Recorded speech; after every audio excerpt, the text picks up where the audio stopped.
The name Korea can be traced back to Marco Polo. When Marco Polo came across the land, the dynasty there already had a name for themselves and their land, Goryeo. It was this name that Marco Polo transliterated into his native tongue of Italian as Colli. It was from this Italian name we got its first English name, Korea, which has more or less stayed the same until at some point in time, the C changed to a K and we have the name that covers the land today, Korea. Now, this would be this video done and dusted if we had a country on our planet simply called Korea, but the peninsula of Korea, as we all know, is home to not one country but two countries, North Korea and South Korea. The history as to how we got these two countries is vast, but to abridge that story, we can say that the peninsula has had a long history of rule by other nations. In 1904, Russia and Japan started fighting for control of the country, leading the country to be ruled by the Japanese in 1910. This more or less ended the Korean dynasty on the land that lasted over 500 years when the last emperor died in 1926. The Japanese rule on the peninsula led to a lot of suppression of Korean culture. Japan even tried to enforce a law that stated that all second names in the country had to be Japanese. Japan's rule on the land came to an end, however, when their kingdom was split up in the fallout of World War II.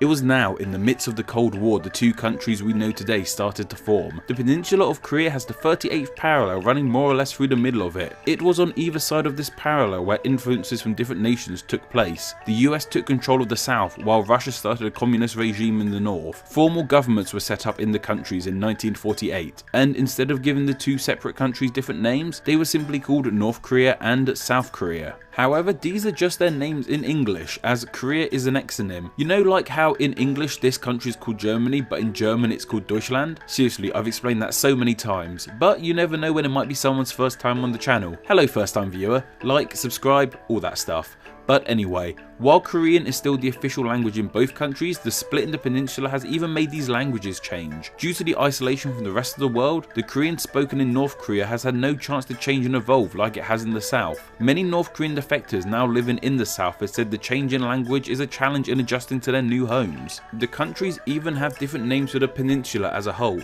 In North Korea, the word for Korea is Choseon/Joseon, and in South Korea it's Hanguk. The North Korean Joseon is thought to be of Chinese origin, meaning land of the dawn or even land of morning calm. It's interesting that North Korea used a name for Korea of Chinese origin, as the Chinese had a huge influence in the formation of North Korea. The South Korean Hanguk is a formation of the Korean word guk, which too comes from the Chinese gur, meaning country, and Han, meaning great or leader in Korean, meaning Hanguk means great/leader country. And of course, North Korea and South Korea have names specifically for themselves in Korean, and for each other. South Koreans use Namham for South Korea, meaning South Han, Han meaning country as we mentioned earlier, and Bukhan for North Korea, meaning North Han. South Koreans also use less formally Ubuk, meaning just the north, when talking about North Korea, and Urinara sometimes for all of Korea, meaning just our country. North Koreans use Namjoseon for South Korea and Bokchoseon for North Korea, though Bokchoseon is rarely used today in North Korea. When the two countries have official meetings, they use Namshuk and Bokshuk, meaning southern side and northern side respectively. Referring to either country as sides when talking together is interesting. It insinuates that they are two sides of one country as opposed to two separate countries.